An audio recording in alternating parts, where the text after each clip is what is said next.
Story 1. On December 29, 2007, I got an unexpected call from my doctor that turned my whole world upside down. They told me I needed to rush back to the hospital for an emergency surgery to remove a cyst from my left ovary.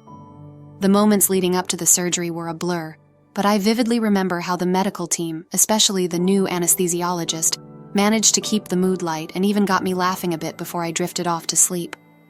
Then, everything went dark. In that darkness, I heard a comforting voice, almost like it was calling me home.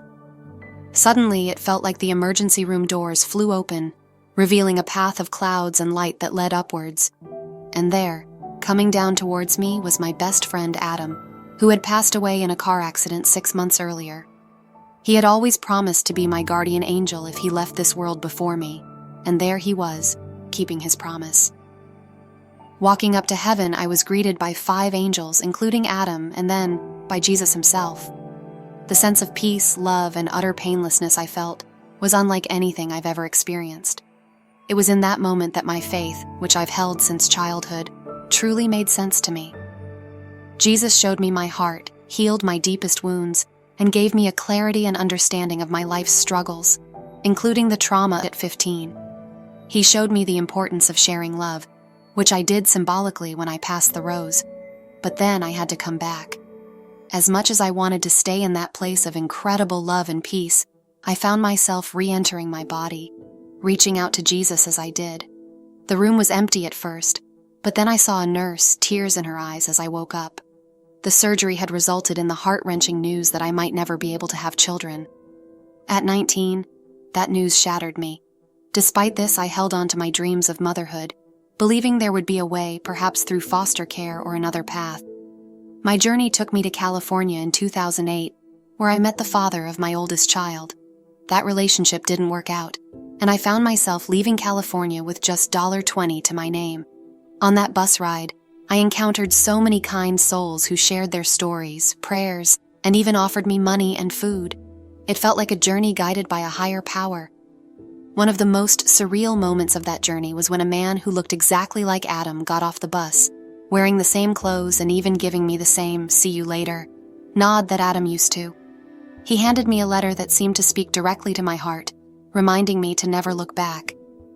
Through sickness, a toxic relationship in 2011, and the heartache of losing 2 children to adoption, my faith has been my rock. It took years to accept the things I couldn't change and to heal from the wounds of the past. In 2015, despite being on birth control and not planning on having more children, I discovered I was pregnant. The joy of finding out I was having a little girl, whom I named Heaven, was indescribable. She's a bright, smart little girl who loves Jesus and seems to understand my heart in a way no one else does. Despite the challenges, including her father's lack of support, I've continued to move forward, fueled by my faith and the love for my children. Sharing my story is important to me because I believe it can offer hope to others who are facing their own challenges. Forgiving her father and letting go of the pain was a crucial step for me, allowing me to focus on being a mom to my 4 beautiful children.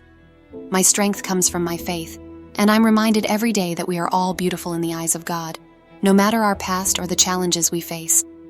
This story was shared by Miranda D. and happened in 2007. Story 2. Back in April 1989, when I was just a 9-year-old kid in Texas, I had a wild adventure that started out pretty ordinary. I was out riding my bike in my grandparents' neighborhood, teaming up with a kid from around the block.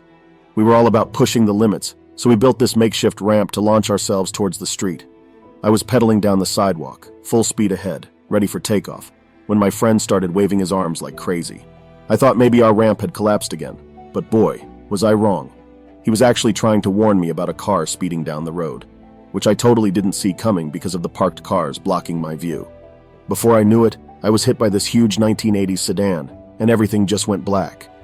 The next thing I knew, I was floating about 30 feet above the scene, watching everything unfold from above. I could see the ambulance and an EMT giving me CPR, my mom freaking out, and the neighbors gathered around. It was the weirdest thing because I felt totally calm and emotionless, just observing everything, even feeling raindrops on my face while simultaneously watching myself from above. Then, things got even weirder. I started spinning slowly in the air, getting a bird's-eye view of the neighborhood's blooming magnolia and the old oak trees. Suddenly, I was transported somewhere else entirely. This new place was like watching a 3D movie of my short life. I saw the highs and lows, sometimes from my own eyes, sometimes from above, and other times from the perspective of others involved.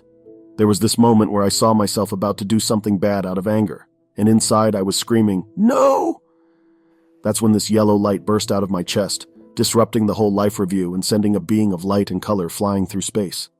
Next thing I knew, I was surrounded by these beings of light in a place so bright it should have hurt my eyes, but it didn't. They were beautiful, with swirling colors and a peaceful blue light in their heads.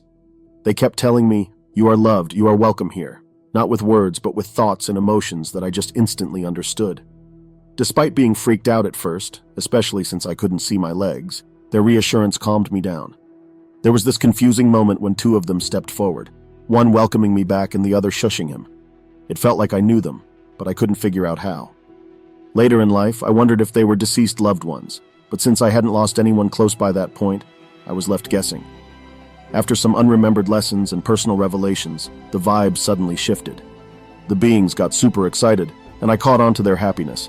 I couldn't turn my head fully, but I saw this incredible being, like a giant white flame, approach. This being was different, more powerful, and when it spoke, it was like a call to come. Next thing I knew, I was at its feet being told, "You are loved, you are accepted." But then, just as I was getting lost in the beauty of this flame-like being, it told me I had to go back. I didn't want to leave, but suddenly I was back in my body, barely aware of any time passing. I woke up to an EMT telling me I was going to be okay, but all I could think about was how much I didn't want to be back. After surgery for a fractured skull, I tried to share my experience, but the doctor's reaction made me realize people might think I was crazy. So I spent the next 25 years diving into research on religions and death, looking for something that could explain my experience. To this day, it remains the most vivid memory I have, a profound journey that has shaped my understanding of life, death, and what might lie beyond. This story was shared by Thomas B. and happened in 1989. Story 3. About 6 months before my near-death experience, NDE, I had this super weird dream that was packed with religious symbols. Now, this was particularly strange for me because at the time I was a hardcore atheist.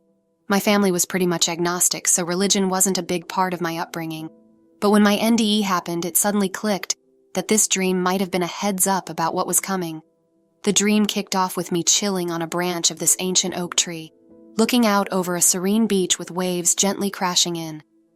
Behind me was this dense forest, and the whole scene felt like it was from a time before humans ever touched the earth. Then, I realized I was seeing all this from a third-person view, which was odd because I usually dream in first person. Even weirder, I wasn't human in this dream. I was a small red bird, kind of like a cardinal, and my then-boyfriend was there too, also as a bird.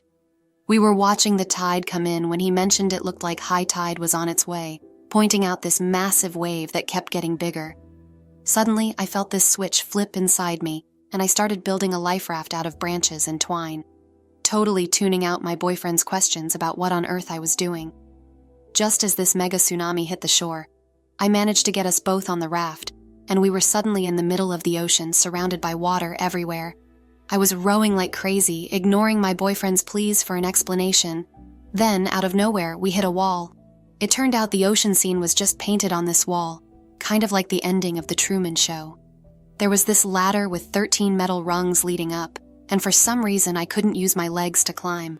I had to pull myself up using just my arms, but as I climbed, I started feeling lighter and began turning back into a human. At the top, everything was engulfed in this bright white light and thick fog, making it impossible to see beyond a few meters. The only thing I could make out was this elliptical trellis covered in white roses. Suddenly, I was back in my own body, seeing through my own eyes again. I felt drawn to walk under the trellis, but then this older man in a long red robe, carrying a wooden staff, stopped me. He simply said, "You're not ready yet." I was so confused, but before I could figure anything out, I woke up. Waking up from that dream left me scratching my head, especially since I wasn't into religious stuff at all. The whole thing felt incredibly real and symbolic, even though I couldn't make heads or tails of it. Fast forward 6 months, and bam, my NDE happens.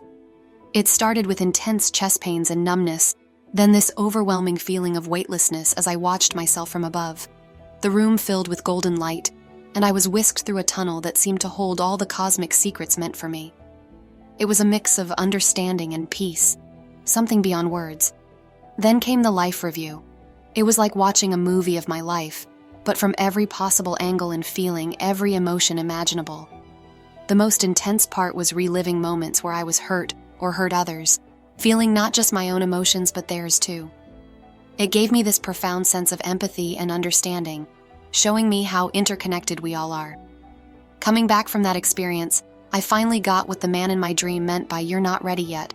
The knowledge and lessons from my NDE have stayed with me, reshaping how I see the world and my place in it. It's like I was given a glimpse of something bigger, a reminder that there's so much more to life than we can see or understand from our limited perspective. This story was shared by Kaylee K and happened in 2020.